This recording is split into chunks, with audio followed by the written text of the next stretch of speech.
Diaz, updated ka na ba? Pumalag na kumita ang vlogs dahil sa aktres. Christy kay Bea, see you in court. Sinadyang hindi muna sagutin lahat ni Nanay Christy Fermin ang mga tumawag at nagpadala ng mensahe sa kanya nitong Huwebes ng hapon para hingian siya ng panig sa sinampang kaso ng aktres na si Bea Alonzo na cyber libel. Isa kami sa mga nagpadala ng mensahe at hindi nga kami sinagot, kaya naisip naming baka sa programa niyang Christy Ferminute or CFM sa 92.3 Radyo 5 True FM kasama si Romel Chica na lang niya sasagutin para isahan na lang at totoo nga. Panimula ni Nay Christy, alam ko po may mga hinihintay kayo na tugon ngayong araw na ito dahil kahapon po ay nagsampa si Bea Alonzo ng libel laban sa inyong lingkod, kay OG Diaz at sa iba pa naming mga kasama. Wala pa po akong detalyadong maibibigay sa inyo dahil wala pa po kaming hawak na impormasyon. Hindi pa po namin alam kung ano-ano ba ang nilalaman ng kanyang sinumpaang salaysay kung bakit siya nagdemanda ng kasong libel. Say niya, ang libelo po, cyber libel o cyberbullying na tinatawag nila ay kakambal ng aming propesyon. Ito po ay parang dila at ngipin na magkasama. Di po maaaring paghiwalayin.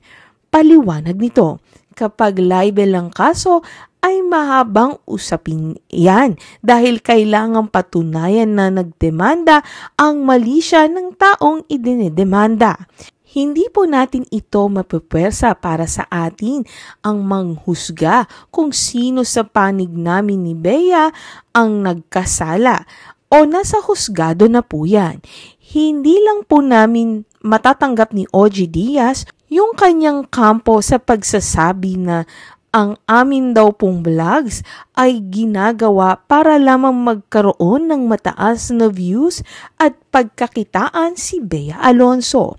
Anya, sa programa po ni OG Diaz sa kanyang vlog na Showbiz Now na at maging ito pong Christy Ferminute ay idinisenyo hindi lamang po para kay Bea Alonzo at ito po ay para ibalita ang lahat ng kwento, positibo man o hindi tungkol sa mga personalidad na tinatawag po nating public figures at ibang pampublikong figura po sila. Kami naman po ang nagtatawid ng mga balita tungkol sa kanila.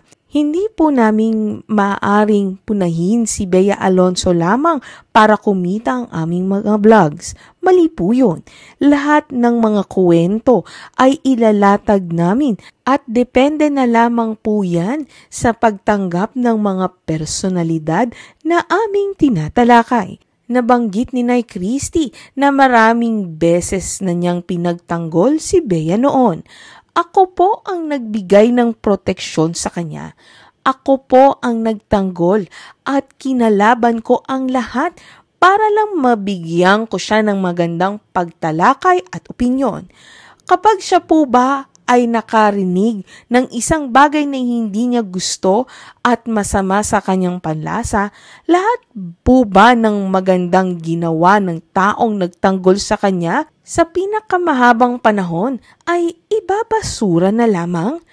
Pero kung ito ay naging dahilan para busalan nyo ang aming bibig, opinyon at malaya naming pamamahayag, ay nagkakamali kayo.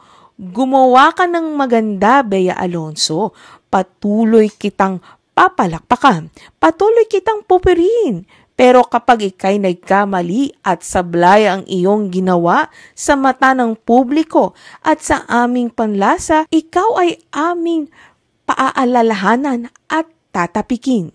Sabi nga, kayo ang nagdemanda.